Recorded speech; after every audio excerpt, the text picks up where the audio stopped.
Welcome to Swolehammer. And this is Why to Try, a series where we take a look at underpowered or underperforming factions and suggest why for you to try them. In this episode, we'll be taking a look at the humble Khorgorath and why you might be overlooking him and why you should try him. Released with the Khorne Mortals model range for Age of Sigmar, since the Khorgorath has come out, it's struggled to find an identity in the army. It doesn't really synergize with anything else in the army or any of the prayers, but it's still an interesting model. To this day, it can still only be found in the Start Collecting Khorne Bloodbound box, which makes it a little hard to find outside of the secondhand market. However, with the 3rd edition Battletome rules for Khorne, you might want to take a look at the Khorgorath once again.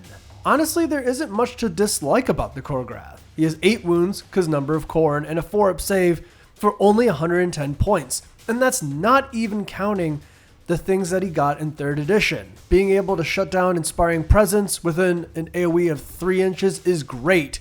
And the Violent Monstrosity rule allows him to roll 5 murder rolls instead of 1, making those 5-up mortal wounds on death way more likely. He still heals when doing damage and has a mopey ranged attack, but you're really looking for that beat stick melee profile. 3s and 3s minus 1 Ren, flat 2 damage on 5 attacks is not half bad. If there's one complaint that I would have is that the Khorgorath really still doesn't synergize with the army. A lot of what Khorne Mortals want to do is synergize with big groups of dudes and giving them plus to attack or plus to their save and really getting huge bonuses over many bodies. Now for the flavor, and since we're in 3rd edition, which I call the Age of Spammar, a mass Khorgorath army could actually be pretty fun without being heinously toxic. There have been many lists that kind of take these one model units that have a good amount of value. The 8 Grimwrath Berserkers list that came up last year for Fire Slayers, or 18 Chaos Spawns and Gave Spawn Beasts of Chaos. There's a lot of kind of similarities between a lot of these units. So here's a rubric for some Khorgorath Chaos, as I like to call it. 8 Khorgoraths.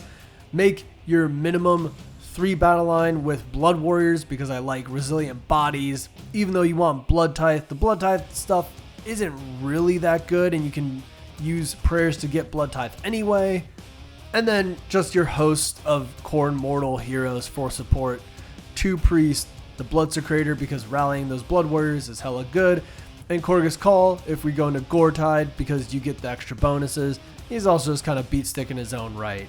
I'm not saying it's accomplished or anything, but I feel like it would actually do kind of well and be very funny. So in the end, why to try Khorgoraths? This is just a wholly underrated model in general. It has that distinct, unique visual flair that Age of Sigmar models have. They're easy to find secondhand, and they're pretty fun to paint. But beyond that, they just hit way above their weight class of 110 points.